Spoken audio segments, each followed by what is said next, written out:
So reportedly, between August of 2021 and January of 2023, several thousand members of the U.S. military were discharged for refusing to take the COVID vaccine. You know, that vaccine that was mandated during the former corrupt senile president Joe Biden's term.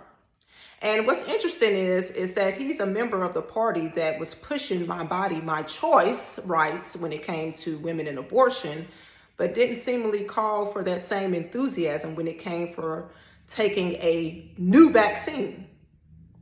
At any rate, what's interesting is that here recently it was reported back in January of 2025, after President Trump won in a landslide, that he ordered the military to reinstate members that refused the vaccine and offer back pay, and also offer, that their GI Bill be reinstated.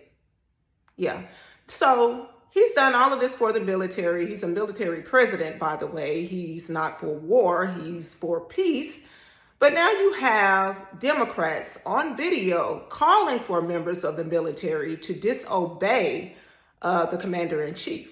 Isn't that like insurrection? You know how the Democrats went on and on talking about how President Trump and members of MAGA tried to overthrow the government with no arms on January 6th, after they came to the Capitol to protest a very questionable election that was stopped. The count was stopped that night. You had Joe Biden coming out saying, folks, we're going to stop the count, but we're pretty sure we're going to be able to bring it on in. And then you also have Joe Biden on video saying how they had invented the most extensive and inclusive voter fraud system in the U.S. history.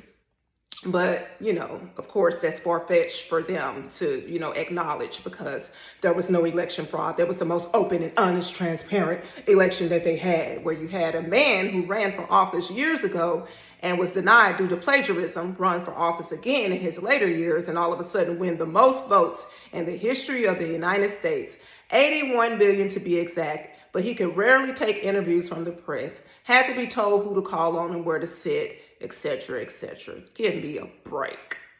At any rate, you guys, President Trump posted a tweet, or I don't know if it was a tweet or something on his social media, where he was calling it sedition and treasonous.